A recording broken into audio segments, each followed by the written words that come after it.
आप बिलीव नहीं करेंगे, ये मैंने फर्स्ट टाइम बनाए हैं। इतने परफेक्ट और इतने फ्लफी डोनट बने हैं कि मैं आपको बता नहीं सकती। एक बार ज़रूर ट्राई करिए, आपको बहुत पसंद आएगा। इसको बनाने के लिए सबसे पहले मैंने एक कटोरी के अंदर हाफ कप गुनगुना पानी लिया है, साथ ही साथ 1 टीस्पून शुगर और 1 टीस्पून यीस्ट का यूज़ किया है। इसको अच्छे से मिक्स करके कम से कम 10 से 15 मिनट तक आपको छोड़ देना है। थोड़ा रेस्ट पे रखेंगे तो ये अपने आप थोड़ा-सा फूल जाएगा। उसके बाद हम ड्राई इंग्रीडिएंट्स जैसे मैंने 1.5 कप मैदा लिया है, साथ ही साथ इसके अंदर 3 टीस्पून शुगर लिए और 1 पिंच नमक का यूज़ किया है। ये हमारे जो डोनट है उसको बैलेंस करने का काम करेगा। फिर जो मैंने यीस्ट को एक्टिवेट किया था उसको डाल के अच्छे से मिक्स करेंगे। ज़रूरत पड़ने पर हम थोड़ा-थोड़ा दूध का भी इस्तेमाल करेंगे। आप ध्यान रखेंगे कि इसका जो डोनट का जो डो बनाएंगे वो थोड़ा-सा चिपचिपा होगा, क्योंकि इसके अंदर यीस्ट का यूज़ किया है हमने। अब आपको इसको बाउल के अंदर तो आप इसको मुलायम या सॉफ्ट नहीं कर सकते, इसलिए आपको एक हार्ड सरफेस लेना है। उस पे लगभग 15 से 20 मिनट तक, जैसे मैं मसल कर उसको इकट्ठा कर रही हूँ, ऐसे कम से कम 15 से 20 मिनट तक आपको थोड़ा-थोड़ा बटर डाल के, लगभग मैंने 3 से 4 टेबल स्पून जो है बटर का यूज़ किया है, और उसको अच्छे से मिक्स करते हुए धीरे-धीरे आपको जब तक इसको मुलायम करना है, जब तक कि ये बिल्कुल जो नीचे का हार्ड सरफेस छोड़ ना दे। अभी आप देख रहे हैं कि ये चिपक रहा है, लेकिन एक टाइम ऐसा आएगा जब ये बिल्कुल सॉफ्ट और मुलायम हो जाएगा तो ये जो नीचे का हार्ड सरफेस है ये बिल्कुल छोड़ देगा। मतलब आप समझ जाइए कि आपका जो डोनट का जो आपने डो बनाया है वो बिल्कुल परफेक्ट बन गया है। इस तरह से अभी तो हाथ में चिपक रहा है, आप थोड़ा-थोड़ा सा बटर डाल के इसको आप 15 से 20 मिनट तक अगर अच्छे से मसलेंगे।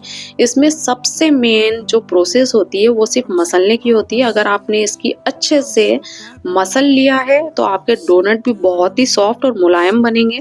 अगर आपने इसको अच्छे से मसला नहीं है तो आपके डोनट जो है वो एक तो फ्लफी नहीं होंगे, ऊपर से थोड़े से हार्ड हो जाएंगे। मुझे लगभग इसको मसलते हुए 15 से 20 मिनट हो गए हैं। मैंने थोड़ा-थोड़ा सा इसके अंदर बटर डाला है और मिक्स कर के कम से कम 15 मिनट तक इसको अच्छे से मसा है।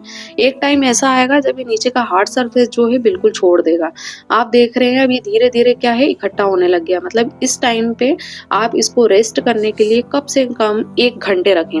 1 घंटे या 45 से 50 मिनट तक अगर आप रखते हैं, उसके बाद आप आपके इस डो को देखेंगे।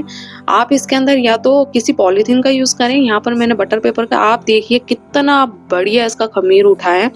जितना बढ़िया इसका ख़मीर होगा उतने ही बढ़िया हमारे डोनट बढ़ेंगे। ये बिल्कुल थाली से अच्छे से चिपक गया था। आप देख रहे हैं, इसको मैं धीरे-धीरे इकट्ठा कर रही हूँ। इसको धीरे-धीरे से मसलना। अब ये बिल्कुल हमारा सॉफ्ट बन गया। मतलब आपको ऐसा नहीं है कि आपको डोनट बनाने के बाद इसको रेस्ट करने के लिए रखना है। ये ऑलरेडी हो चुका है ऐसा कि आप इसको डायरेक्टली बना के ऑयल में डायरेक्ट फ्राई करने के लिए डाल सकते हैं।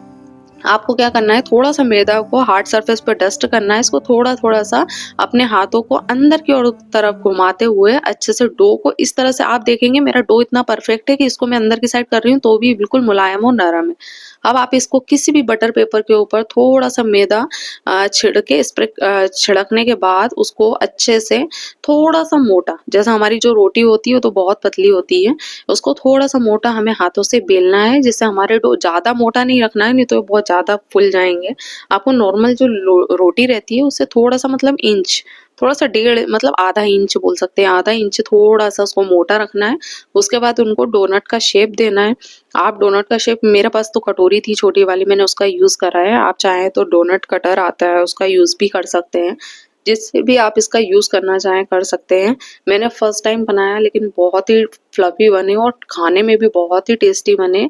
अभी तक की आपको मेरी रेसिपी पसंद आए तो प्लीज़ मेरे चैनल को लाइक और सब्सक्राइब करें। आप देखेंगे कि ये ज़्यादा मोटे नहीं है, नॉर्मल शेप है इनका। उसके बाद इसको बीच में भी मैंने छोटे से ढक्कन का यूज़ करके इसके अंदर बीच में भी छोटा-छोटा कट कर लिया है। आप चाहें तो इसकी जगह आपके पास जो हो उसका यूज़ करके इनको कट कर सकते हैं। आपको इनको रेस्ट में रखने की ज़रूरत नहीं है, आप डायरेक्टली इसके अंदर ऑयल का यूज़ कर सकते हैं, मतलब आप ऑयल में डायरेक्ट डाल सकते हैं।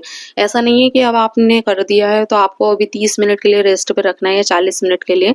आपको लो मीडियम फ्लेम पर ऑयल गरम करना है और डायरेक्टली इसको कटर से कट करने के बाद आप इसको डायरेक्टली लो मीडियम फ्लेम पर अच्छे से दोनों साइड अलट-पलट करके फ्राई करना है। आप इसको बिल्कुल हाई फ्लेम पर ना पकाएँ, इसको बिल्कुल लो मीडियम फ्लेम पर पकाएँगे तो ये अंदर तक पकेंगे और धीरे-धीरे जैसे ऑयल में डालेंगे ये धीरे-धीरे फ्लफी होते जाएँगे। आप देखेंगे मैंने कितनी पतली डाली थी, अपने आप फ्लफी होके बिल्कुल कैसे एकदम गोल-मटोल हो गए हैं। इस तरह से अगर आप आपके डोनट बनाएँगे तो बहुत ही परफेक्ट बनेंगे। मेज़रमेंट आप यही रखेंगे तो आपके डोनट का जो शेप है, जो कलर है वो बहुत ही टेस्टी होगा, साथ ही साथ टेस्ट तो आप बस पूछिए मत कितना बढ़िया बनेगा। आपको मेरी रेसिपी पसंद आए तो प्लीज़ मेरे चैनल को लाइक और सब्सक्राइब करें। आप देखेंगे कि इसके अंदर जो जाली आई है ब्रेड की वो कितनी बढ़िया और कितनी परफेक्ट आई है।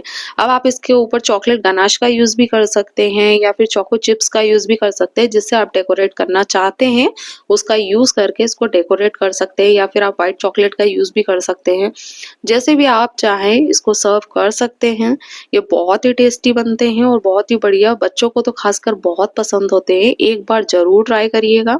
ये बहुत ही ईज़ी और बहुत ही आसान है बनाना। और अगर मेरी ये रेसिपी पसंद आए तो प्लीज़ मेरे चैनल को लाइक और सब्सक्राइब करें, जिससे आपको आगे के नोटिफिकेशन भी मिलते रहे। Thank you.